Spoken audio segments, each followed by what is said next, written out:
vibrationally, you're going to crave the foods that match your vibration. So if you're carrying a lot of dense, heavy emotions, then you're going to crave dense, heavy, unhealthy foods. And when you shift your internal self to a place where you feel good and you feel lighter, get inspired, transform your life. Welcome to Best Interest Radio.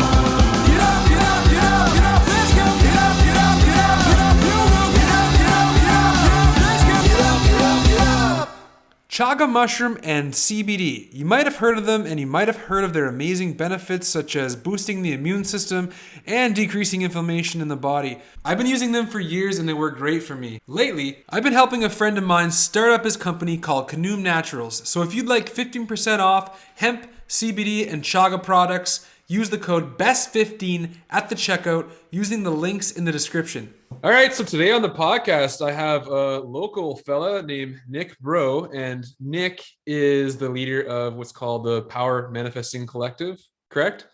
Yeah, correct. And I just joined his program, 8-week program for the $1 Million Manifesting Challenge. I'm not sure if I got the name right for that, but basically it's like a collective group of us working towards manifesting $1 million collectively.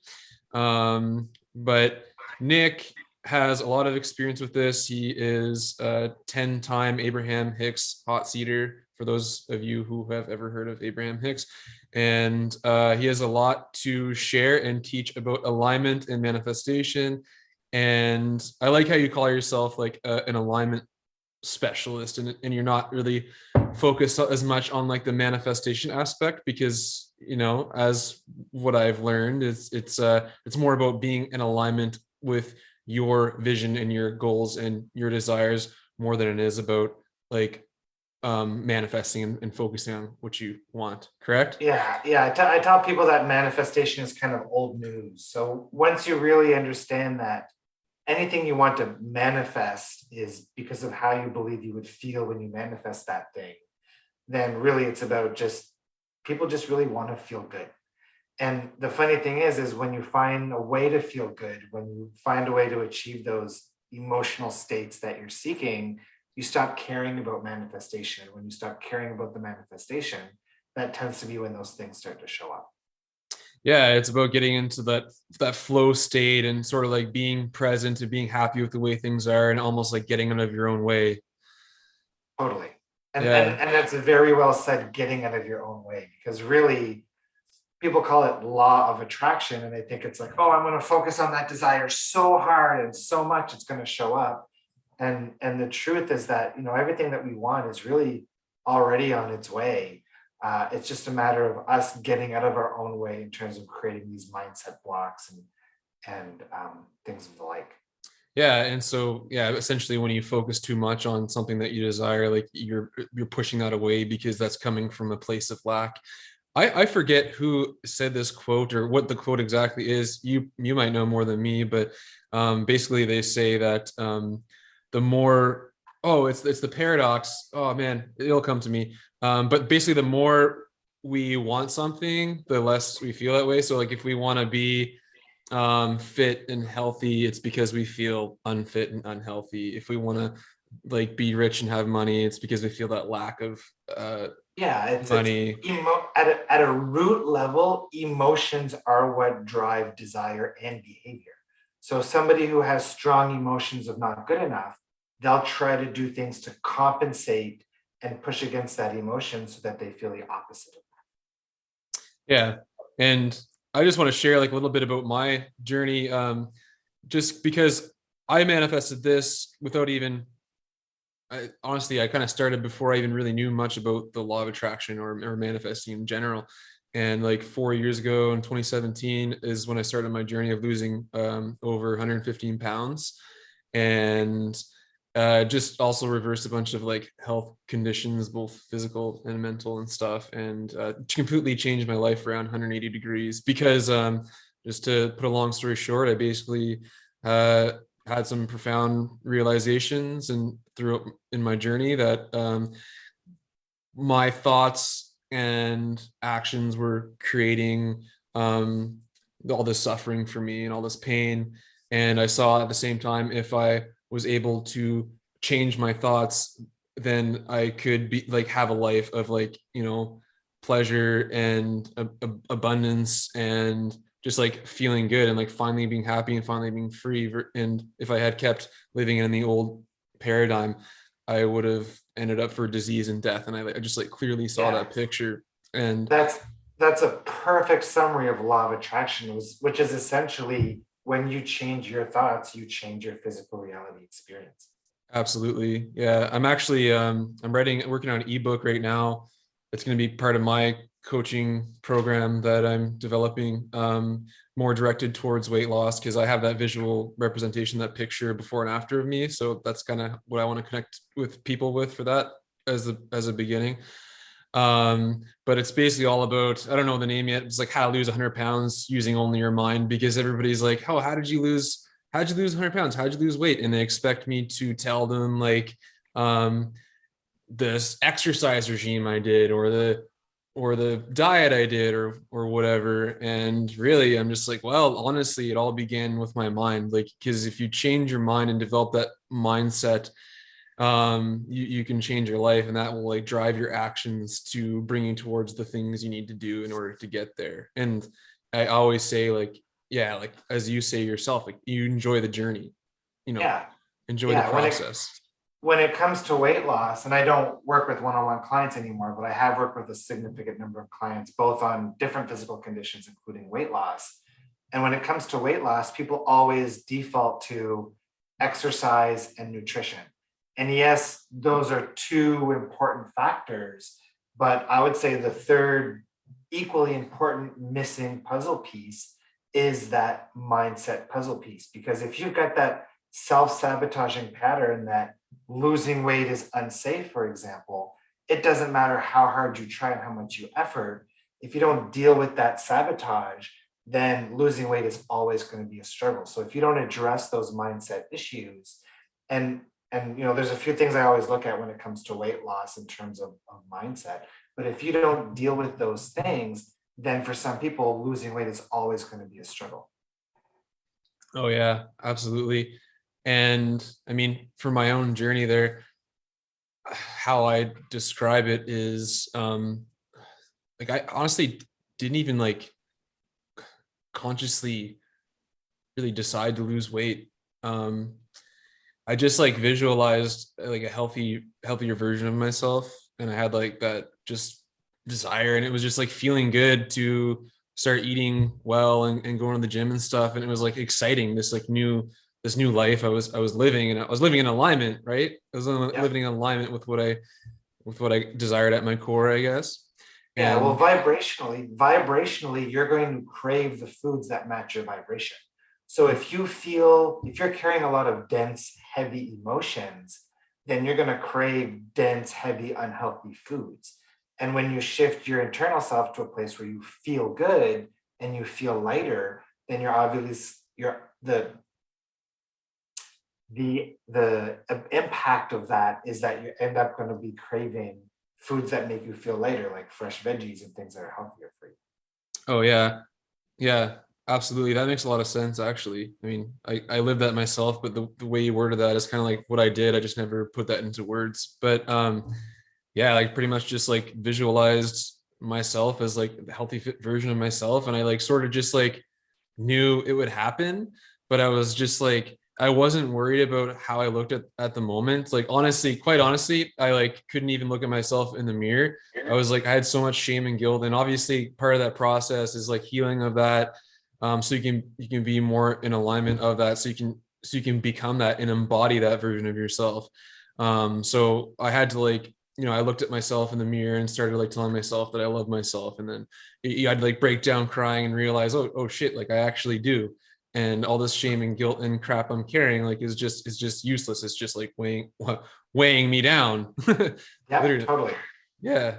And the way I like to describe it is like, and I go into detail with this in my ebook, it's like, just to sum it up, basically like when we make like a conscious decision to do something, whether or not we know how to do the things to get there, like it's like when we make that conscious decision, our subconscious actions will bring us there. Like, so if we don't know how to do the tasks to get there, we'll bring ourselves naturally to the people who will teach us how to do it, or to the information to teach us how to get there. And, Yeah, our inner being, our inner guidance, whatever you want to call it, is always guiding us down that path. The question people need to ask is, am I listening to those nudges? Am I listening to those things that my inner being is feeding me? And am I in alignment, which is what puts you in that receptive mode for those things. oh, absolutely. Yeah. And just like on the topic, and from what I see, like when people talk about the law of attraction and manifesting, I think um I see a lot of people, they kind of relate it more towards money and like material things like cars and houses and vacations. But I think the reason why I wanted to share like a little bit of my story there is because you can use that for anything. And I don't know, do you find people are usually more stuck on the money aspect because it's Yeah, I mean, people watch The Secret, and then that's kind of people's introduction to this whole world of law of attraction. And then they believe, oh, so if I create a vision board or I focus on this desire for 8 hours a day or whatever they think then I can manifest it.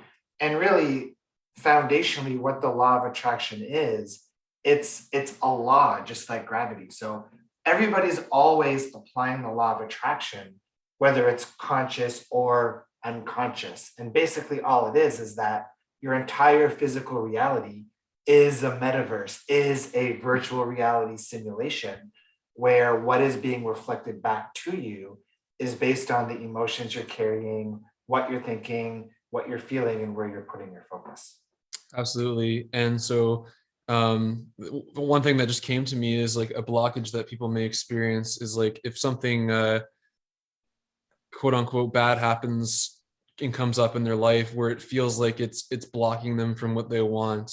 Sometimes that can actually be what's going to bring them towards what they want if they just go with it, you know? Yeah, it's I believe that everything is co-created with source energy, with infinite Yeah, intelligence, with their inner being. So like infinite intelligence is infinitely intelligent, right? So if it's co-creating unwanted circumstances with us, then there has to be some kind of benefit in those unwanted circumstances in retrospect to our growth and our learning and our expansion and our evolution to bigger things. absolutely. What do you think are the main things that block people from manifesting what they really desire? For most people, I would say it's emotional baggage and slash or fears. So one example is relationships. So the top three I would say is money, health, and relationships.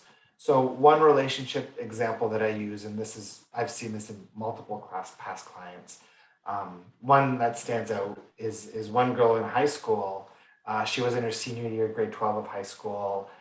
She was with her boyfriend for maybe 6 or 7 months, and she had this vision in her head. They were going to get married. They were going to have 4 kids, 2 boys, 2 girls, and everything was perfect.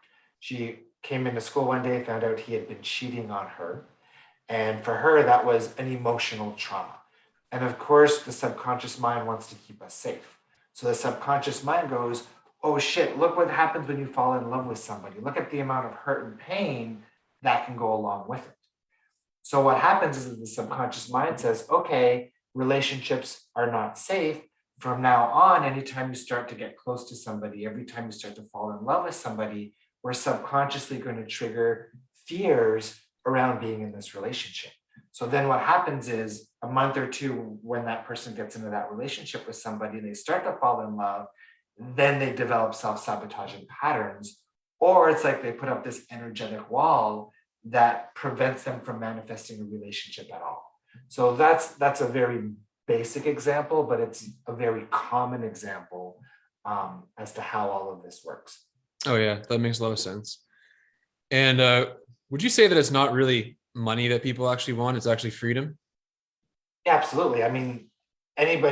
Some people it's safety, some people it's freedom. I think it depends on where your wealth consciousness is and what your physical reality experience looks like. Um, and a lot of people, if you really understand law of attraction, you understand that money is a cooperative component. So if you manifest and focus on the experience that you would want with the money, then the money will show up as a cooperative component. A lot of people are busy chasing the money and not becoming a vibrational match to the essence of the experience. So what happens is until you become a vibrational match to the essence of the experience, you can't experience the experience itself. So what I tell people is instead of focusing on the money, focus on how you would feel in the experience you'd be experiencing if you had the money. And that's what allows that vibrational shift. Okay. And like all the things they would do with it and stuff, and that security and freedom that they would feel with it. Yeah, and Yeah. that's kind of what you talked about earlier about the weight loss is you didn't go out trying to lose weight. You focused on the experience of you loving yourself, you Mm-hmm. appreciating yourself and what it would feel like to be maybe that fit, healthy version of you. Mm-hmm. And that, through the quantum field, through practicing that essence, that shifted you into the reality where you lost all of that weight. Yeah, yeah. And a lot came along with that. And I just want to share, it's in just for people's knowledge and awareness. Obviously, when I was at that state of like a completely different person, of like 115 pounds heavier and with all these problems, I had a lot of emotional baggage that I was carrying, like the feeling of not being good enough, the lack of self-love, shame, guilt, just a bunch of other things, like you name it. So I actually let go of that, and that's what brought me to where I am now. And it's interesting because since I joined that like 8 week manifestation challenge, I've been watching like some of the recorded videos you have of some Zoom calls, which super fire me up, by the way. And as you mentioned, like when you start to become more in alignment, it's going to bring stuff to the surface that we need to clear in order to like actually be in alignment. And it brought up stuff to the surface for me. And I realized that like I actually still carry some of those things. Like like I let go of feeling not good enough. Like I'm good enough now. I felt good enough to get to the point where I'm healthy and I have like all these good relationships, and I let go of like a bunch of old friends and friend groups and allowed like these beautiful friend groups and relationships in. But I actually realized when it comes to like my life now, like whether it's just this podcast itself as an example, like I put out 17 episodes when COVID began, and then I just stopped. And I stopped partly due to circumstances. Like there's a season for everything, and I spent a season of like creating music and stuff because I'm a musician too.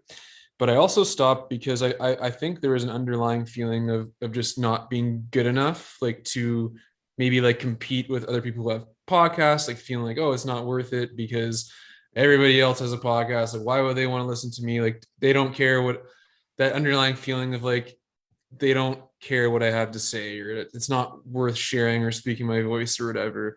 And even like the house I'm currently in, I'm renting, which honestly I'm setting the intention I want to buy this house that I'm renting because there's somebody that lives in the basement that it'd be awesome to have that extra income, right?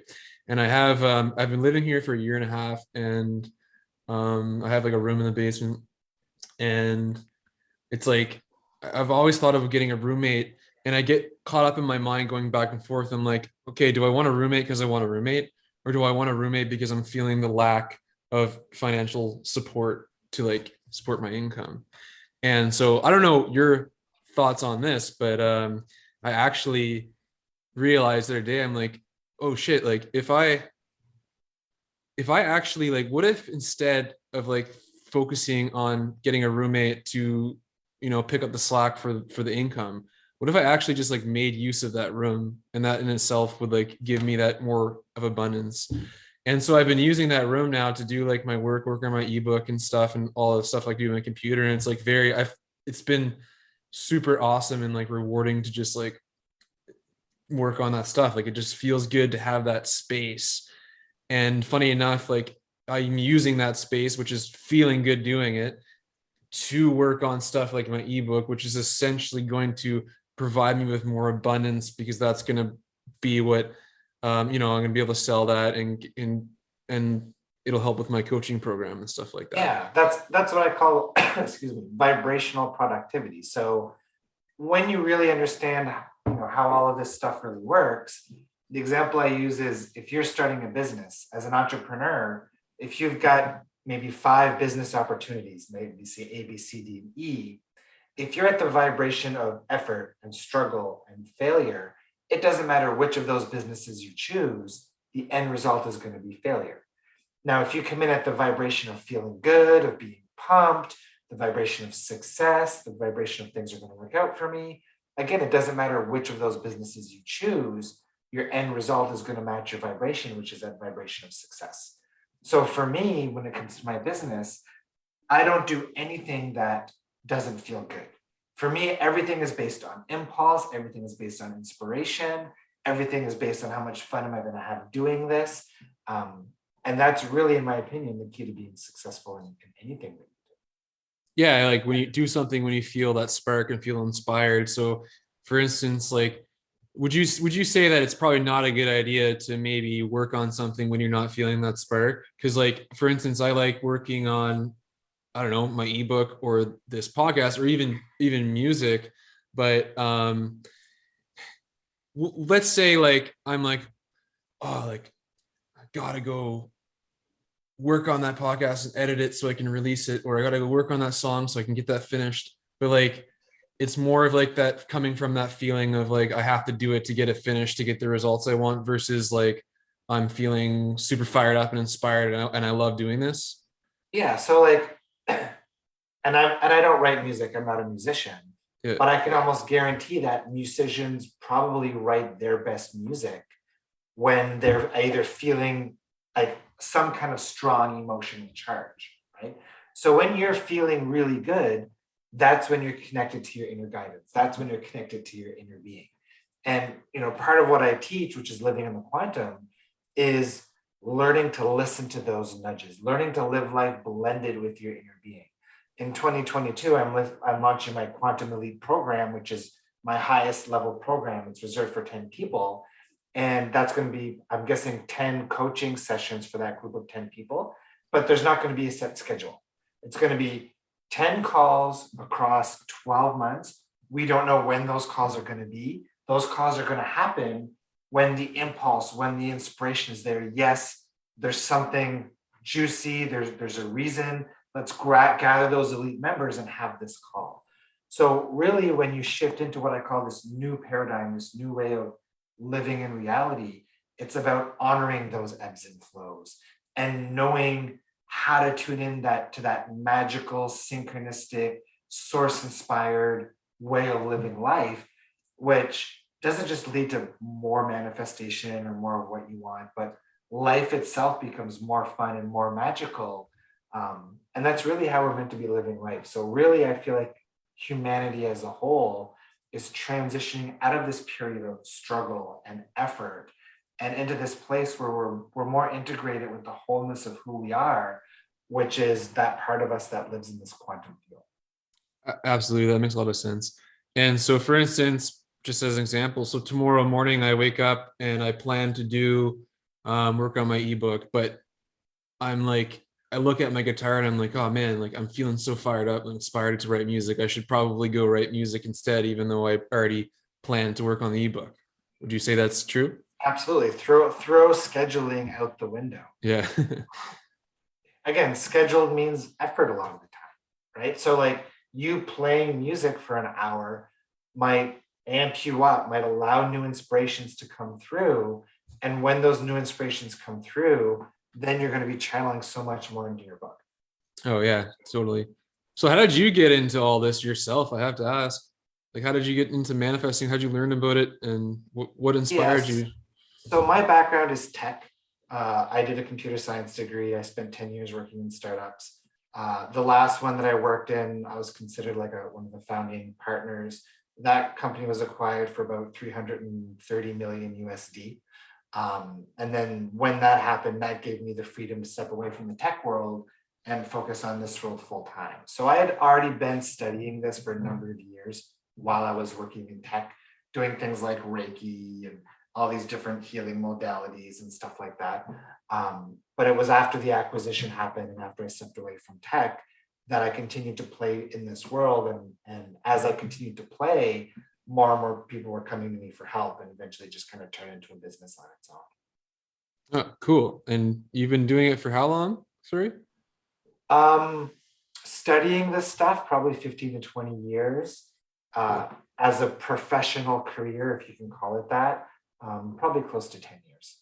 And so you were in Abraham Hicks' hot seat 10 times? Yep. Yeah. And can you describe, you probably explained it a million times, but how you got in the hot seat 10 times? Because for what I understand, it's pretty rare to get in the hot seat itself. Yeah, you've typically when she used to do her weekend seminars before COVID, there'd be about 1,000 to 1,200 people. And you'd get about 10 to 12 people in the hot seat, sometimes 8. So like a 0.1% chance of getting in the hot seat about. And I would get in the hot seat pretty much at every seminar. For people who don't know who or what Abraham Hicks is, the movie The Secret was actually based off of Abraham Hicks. The writers or the producers of The Secret wanted Abraham Hicks to sign over the rights of their teachings to them. Abraham Hicks said hell no. So they actually got cut out of The Secret. But essentially Abraham Hicks, the lady on stage, her name is Esther Hicks. And the way it kind of unfolded for her is her and her husband went to see, a psychic medium, and the medium told her, and she didn't believe in any of this stuff. This person told her to meditate every day. And she did that for almost a year. And one day in meditation, she noticed that she was kind of moving her nose. And she said, Jerry, like when I meditate now, I'm moving my nose and my face in a pattern. And he was observing her, and he noticed she was spelling the word Abraham with her nose. And that's kind of how it all started. So she's what we call a trance channel, where she meditates, she tunes out, and then she's able to translate the energy coming from source, the non-physical, and she translates that into words. And if you go onto YouTube and search Abraham Hicks, you'll find her talking about every topic under the sun. What she does now, or up until COVID, she would run weekend seminars all over the US, 3-hour seminars on Saturdays, where you have this big audience of people and then just say, okay, what do you guys want to know? And then people put their hands up, and then one person would kind of highlight for her, and then that person gets to come on stage and ask their question. So that's basically how things go with Abraham Hicks. They've got books on Amazon, and she's been doing this, I think, for about 30 years. Yeah. And so you were saying that like when you raise your hand, you didn't really have that like feeling of like hope that you get in. It was more like you. Yeah. So most people, in the realm of manifestation, most people, they kind of hope for their desires. But hope contains an energy of doubt, right? There's a bigger difference between hoping and choosing. So when I go to a seminar, I don't put my hand up. And I think most people, when they put their hand up, they're in the energy of, oh, pick me. I hope she picks me. When I put my hand up, I'm like, all right, it's my turn. I'm choosing. I'm right here. Look over here. It's my time to be up in the hot seat, right? So energetically, and this just isn't about being in the hot seat, it's about everything in your reality.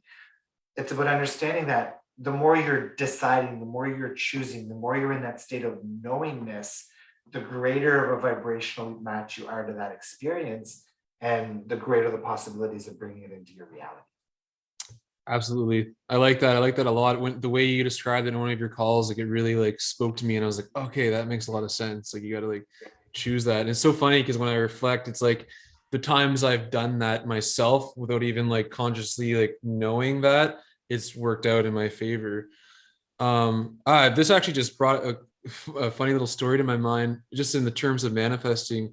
I've always honestly been like the type of person that's like never worried about anything, and like it's just been like, it's gonna work out, like it's not a big deal and stuff.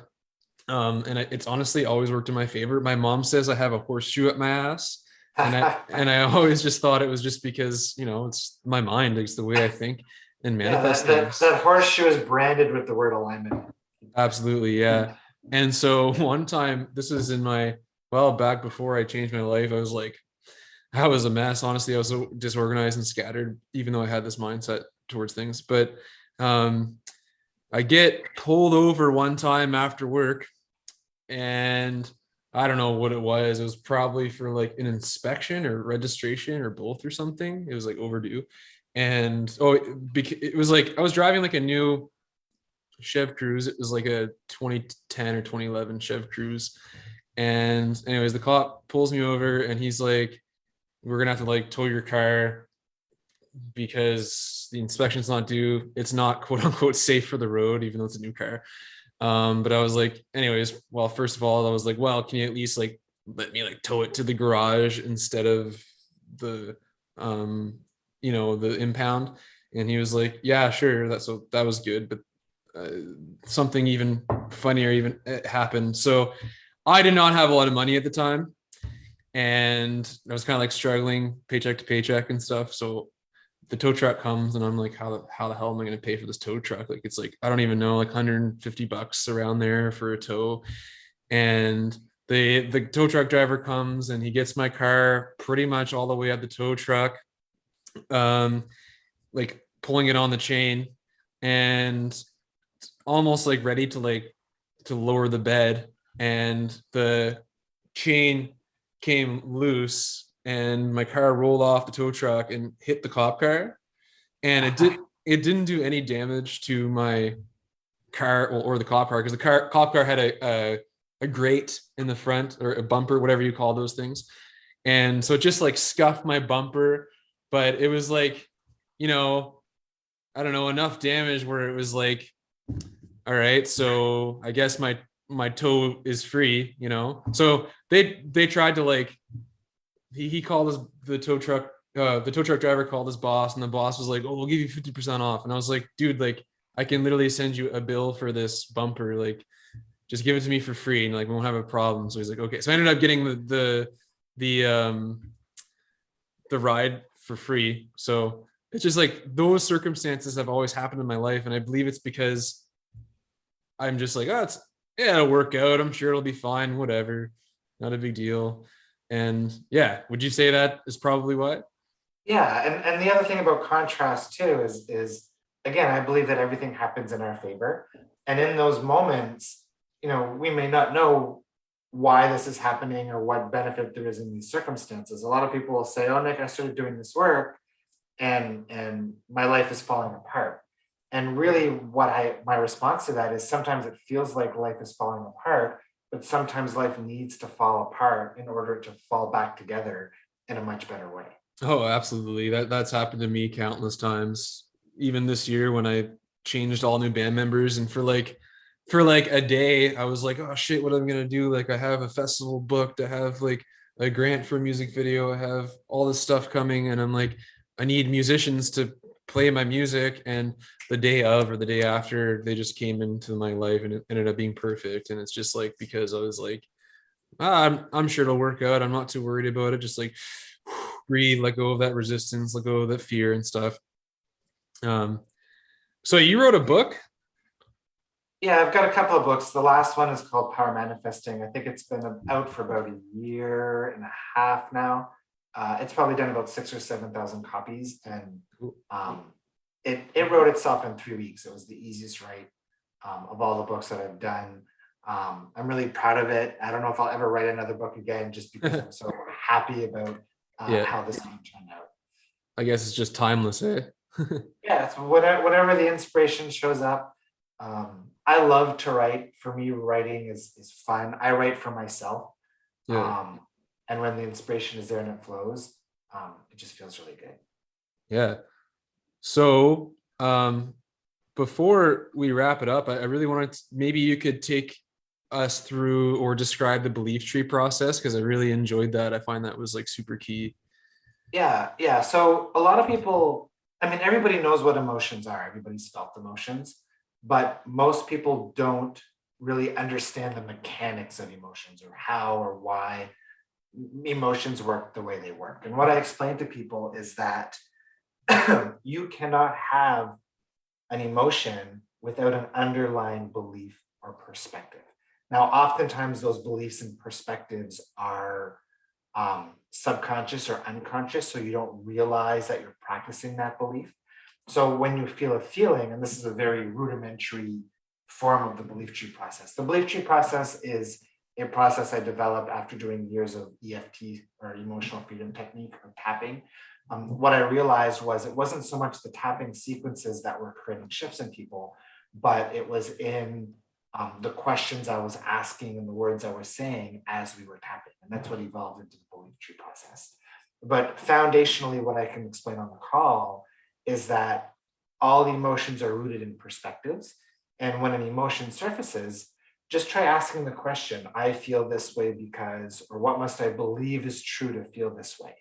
And what will happen is if you're not in your mind about it too much, a belief or perspective will kind of come to the surface. And when it comes to the surface, if you can invalidate that perspective, if you can reframe that perspective, if you can let that perspective go, then that negative emotion goes away with it. And again, that's the very basics of it. Something that you have to take into consideration is that those emotions are sometimes layered. So, for example, somebody with depression, with sadness, it might be sadness that they're carrying at the surface. But in order to let that sadness go, you kind of have to work through the layers. So underneath that sadness, sometimes it might be anger. Under that anger, it might be powerlessness. And under that powerlessness, it might be a belief that it's not safe to let that sadness go, because maybe if I do, then I let somebody off the hook who hurt me as a child, right? And those are things that I've seen quite frequently.